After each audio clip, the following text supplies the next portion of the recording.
Shalom and welcome to yet another edition of TV7's Editor's Note. I'm Jonathan Hassan, and joining me all the way of the United Kingdom is my dear friend, Colonel retired Richard Kemp, who formerly served as the head of the International Terrorism team at the British Cabinet Office, the Joint Intelligence Committee, of course, and the former commander of British forces in Afghanistan. How are you doing, Richard? Doing good. It's a pleasure to be with you and your viewers.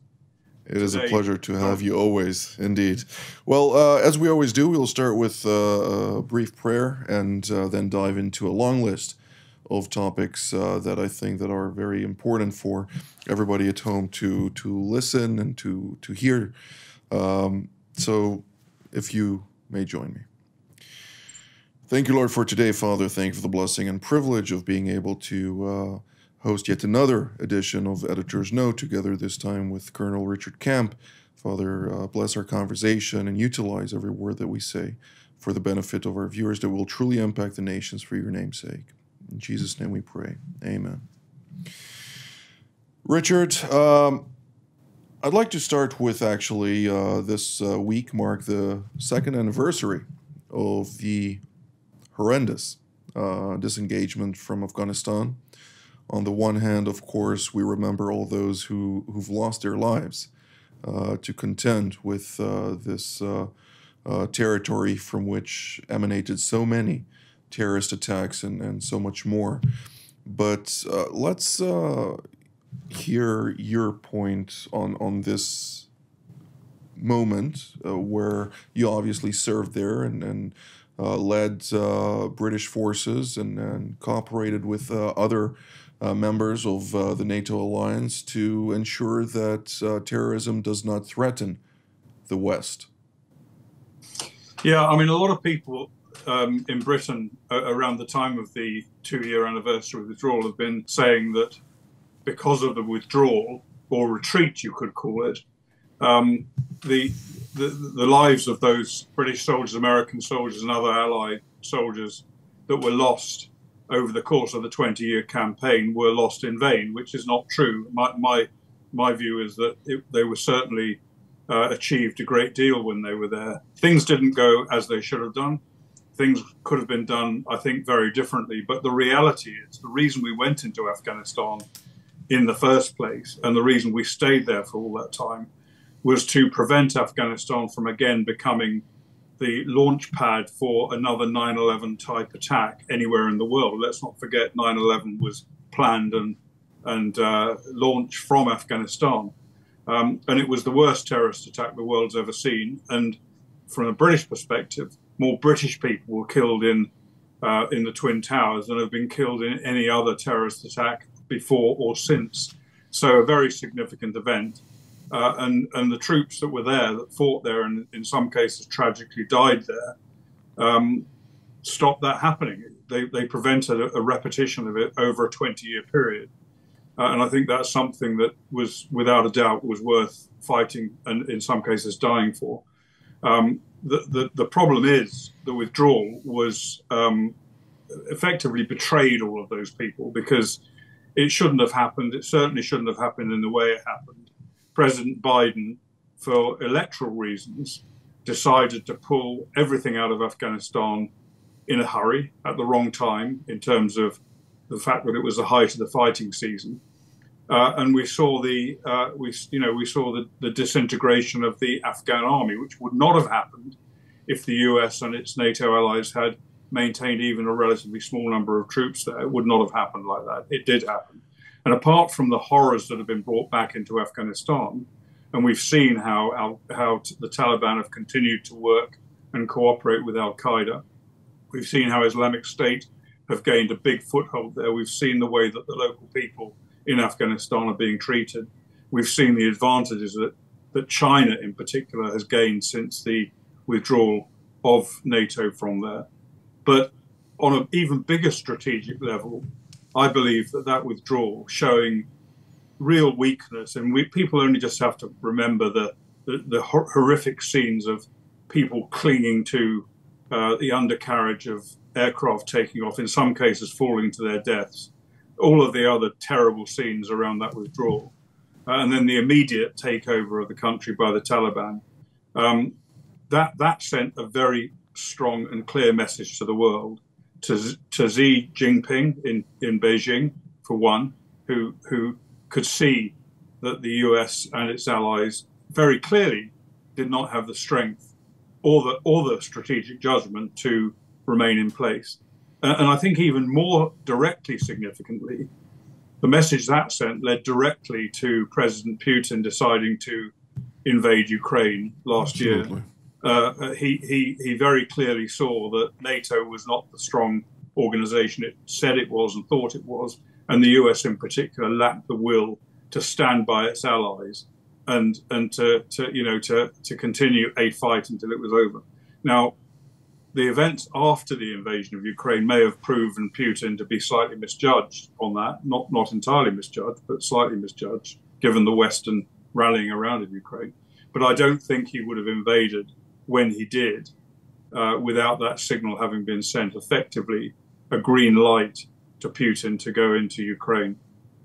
I think that you're completely right. The retreat, as you put it, the disengagement, was indeed one of the key triggers to Moscow's perceived understanding that NATO is redundant completely and that it would not stand by anyone, let alone non-NATO allies, in order to basically protect Western interests and the rules-based order which it's founded upon.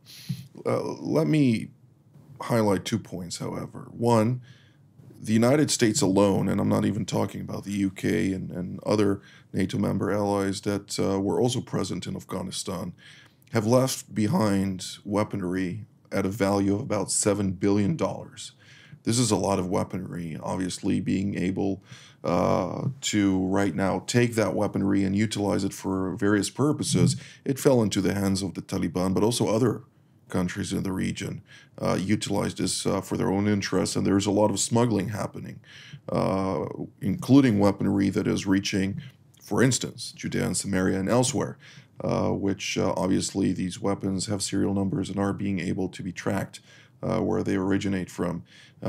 Is this something that should be dealt with in a more vigorous way at this stage, and trying to basically, if at all possible, destroy much of this weaponry left behind? And then the second point that I'd like to highlight is the hearing at the U.S. Senate and also various committees of Congress, where just a couple of months ago we had Central Command Commander General Michael Kurilla come up and basically highlight that Wilayat Khorasan, the Khorasan district of the Islamic State, which is obviously in northern Afghanistan, and where the Islamic State has had quite a large number of tribes pledge allegiance to the then leader Abu Bakr al-Baghdadi, who was subsequently also killed in an American operation, that they would threaten the homeland within 6 months.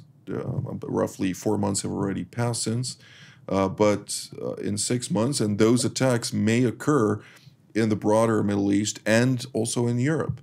Is this an indication that we should be concerned about potentially in the next couple of months seeing those types of attacks once again being perpetrated by a radical organization such as the Islamic State?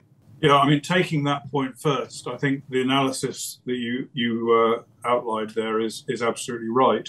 Islamic State has gained a significant foothold in Afghanistan, and there are reports of fighting between the Taliban and the Islamic State. The reports that the Islamic State and the Taliban are enemies of each other, but we shouldn't take that too literally, I don't believe, because jihadists often, even if they have opposition to one another in one way at one time, will also often find common cause, and that goes even across the Shia-Sunni divide. So, for example, the Islamic State have been used by Iran as well, and Iran has also carried out attacks against the Islamic State.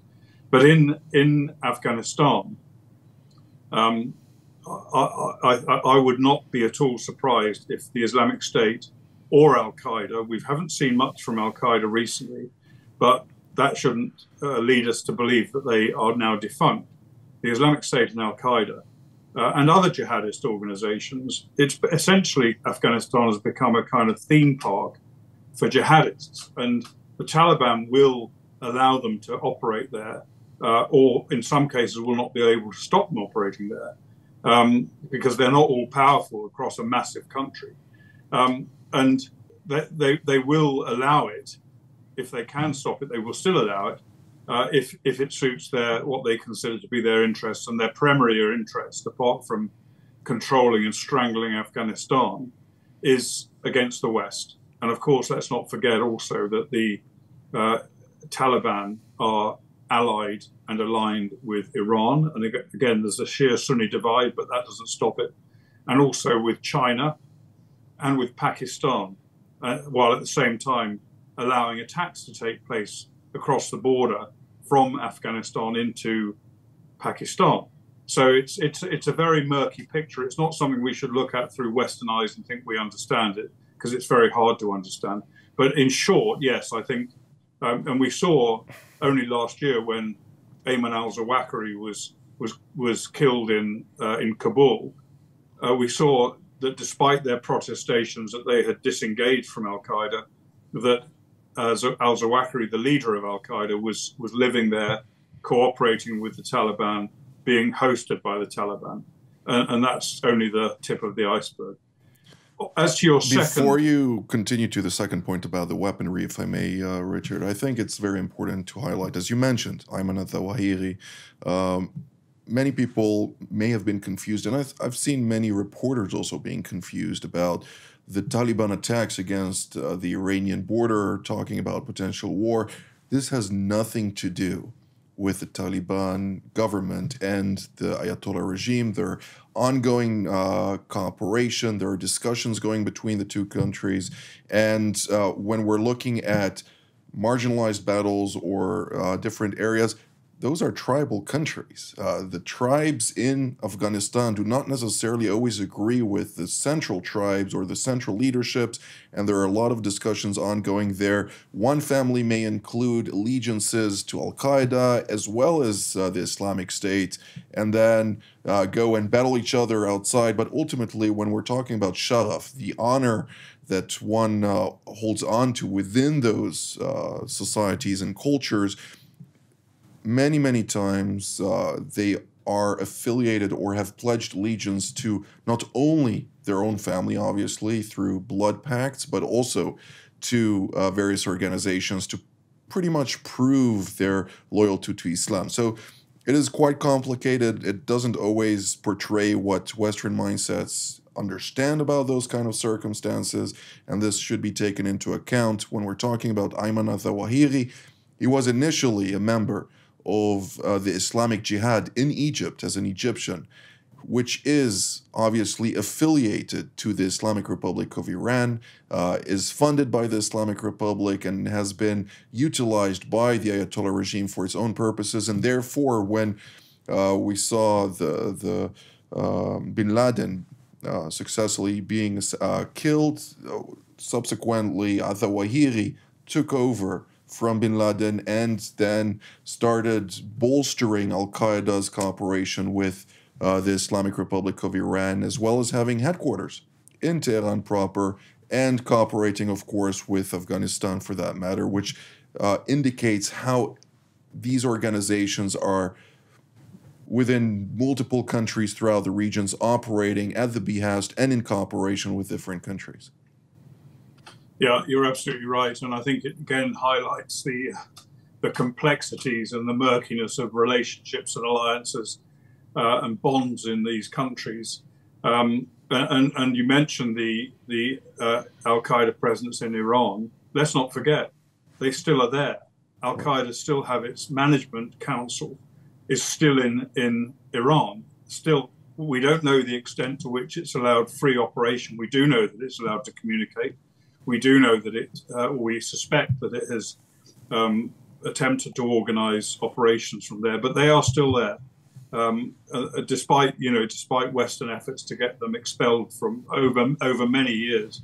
When I was working in the Joint Intelligence Committee in the UK, We knew they were there then, and we and the Americans did what we could to try and get them chucked out. But of course, that didn't happen. But going on to your other point about weaponry, people criticize the Americans for leaving so much weaponry in place in Afghanistan. Well, I don't think that criticism is really quite as warranted as it appears to be, given the circumstances. And the circumstances were circumstances of gross misjudgment by America, but nevertheless, they could hardly say, we're going to pull out completely from Afghanistan. And by the way, we're taking with us all the weaponry that we gave to you. That would have been even worse, I think, than what they did. So the reality is that vast quantities of weaponry stayed there and are there now. And you mentioned the possibility and the actuality that some of these weapons have been transferred, probably via Iran, to Judea and Samaria, and possibly into Gaza as well, and other places around the region.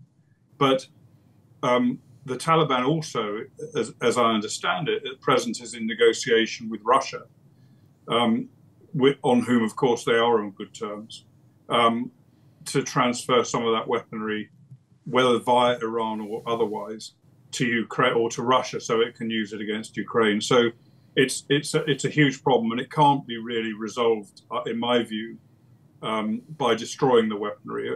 I mean, theoretically, I suppose it perhaps could be, but I think the chances of the US carrying out airstrikes against some of the major weaponry, some of the vehicles and aircraft, etc., are extremely low. I think that the capability of the US to launch airstrikes in Afghanistan is restricted, and probably is being reserved for really key strategic targets like Ayman al-Zawahiri. When we left Afghanistan, we also gave up pretty much our entire intelligence capability there. We had a significant intelligence capability. That has now virtually all gone on the ground. Obviously, there remains electronic surveillance, etc. But it deprived us not only of the ability to monitor the situation in Afghanistan and deal with things that we needed to deal with, but also, I think, quite crucially, with what was going on between Afghanistan and in Pakistan, which is a nuclear armed state in which Islamic jihadists are seeking to bring down that state. And that was a major and remains a major strategic threat, and is one of the reasons why it was so important that we retained at least some footprint in Afghanistan. Indeed. Of course, there are various contingencies in place, and I think it's important to highlight that the political decision to withdraw from Afghanistan was made against the advice of the U.S. military, of the Pentagon, and of other militaries in close coordination, of course, in collaboration with the Five Eyes, which also includes MI6 and the American Central Intelligence Agency, among others. There was a lot of discussions and efforts to dissuade the political echelons in Washington, who basically didn't listen, even to Central Command commander at the time, Kenneth McKenzie, and the chairman of the Joint Chiefs, General Milley, who basically said, you know, we need to leave a certain contingency in Afghanistan in order to also ensure ongoing intelligence gathering capabilities are not harmed or diminished, as well as to thwart what ultimately happened, and that was a downfall of the Afghan army immediately the moment the tribes started pouring down and marched forward without firing too many bullets, except for maybe out of sheer boredom. But let's move to the next point, and I think that we should touch on this as well, since this is also one of your lines of expertise.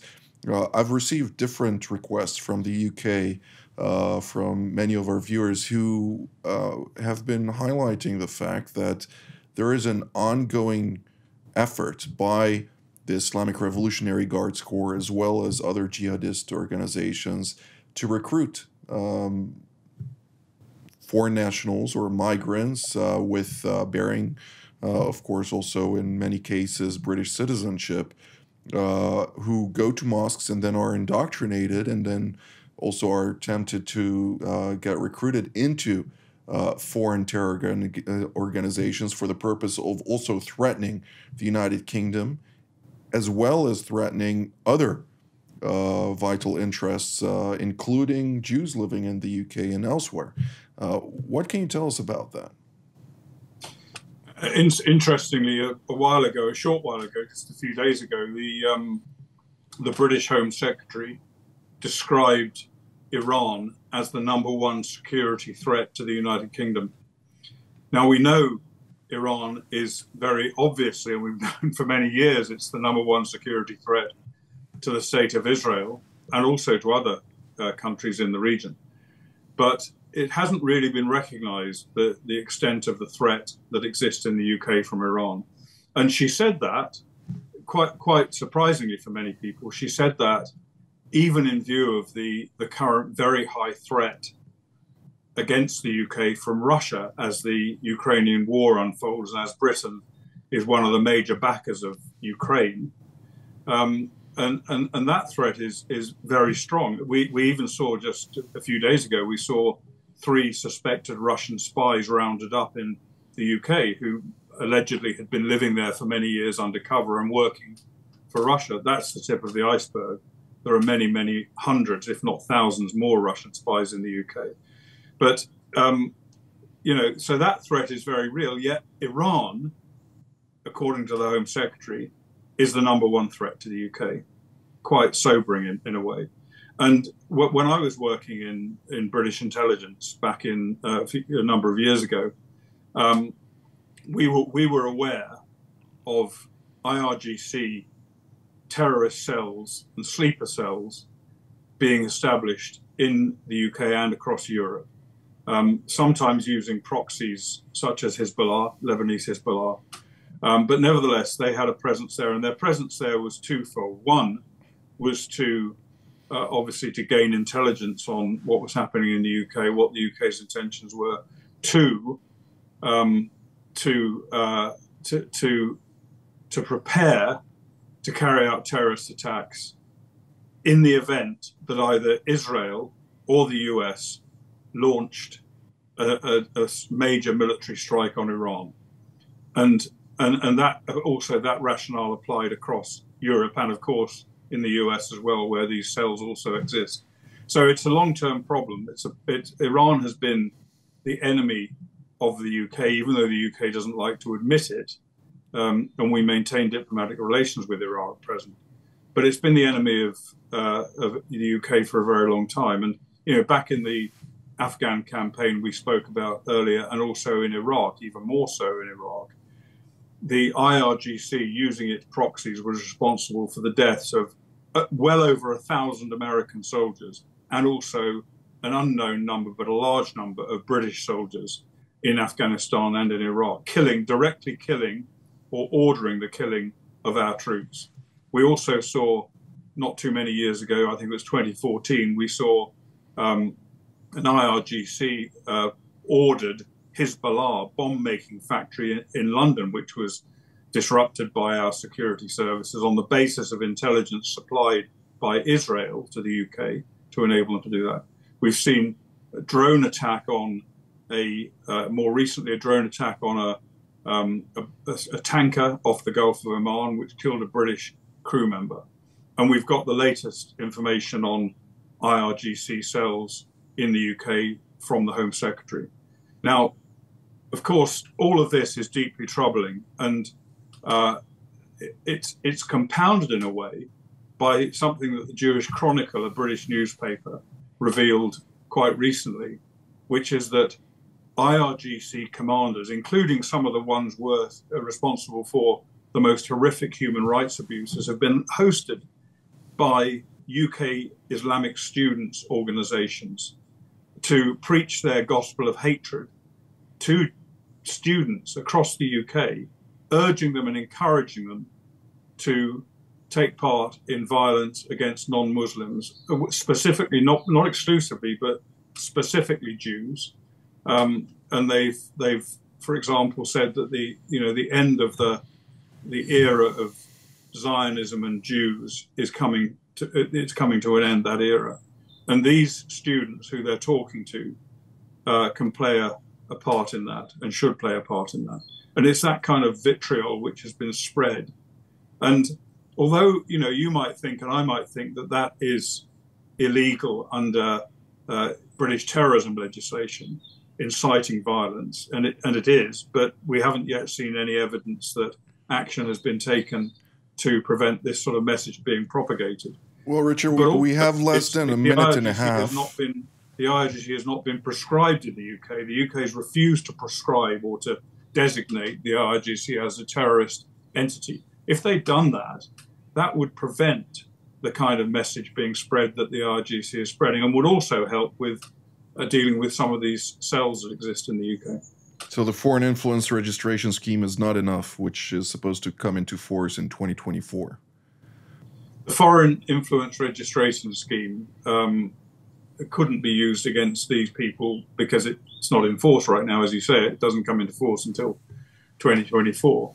It's also questionable whether, if you might argue that the Jewish student the Islamic student organizations which sponsor and host these events could be breaching the foreign influence registration scheme when it does come into force. But that's because of the terms of that scheme. It'll be probably quite difficult to conclude that, because it requires, one of the fundamental requirements of it is that it requires direction from a foreign government to carry out certain activities which are not allowed. And it certainly is not clear, and I suspect it could not be proven, that these student organizations received actual direction from them. Requesting or agreeing with it or coordinating does not constitute direction under those terms. So it's a step forward, I think, when this is introduced, but it's not going to solve this particular problem. It might help in other respects. Unfortunately, we have run out of time. There were a few other topics that we wanted to discuss as well, but I believe that this is a very important topic, and whoever is listening right now, who is active still in the UK government, this is time to listen to the intelligence services and act upon those alerts. Colonel Richard Kemp, I'd like to once again voice my appreciation and keep doing what you're doing, and hopefully we'll see you soon again here on the program. Thank you. It's been a great pleasure. As ever, I'd like to thank all of you at home. Until next time, from here in Jerusalem, Shalom.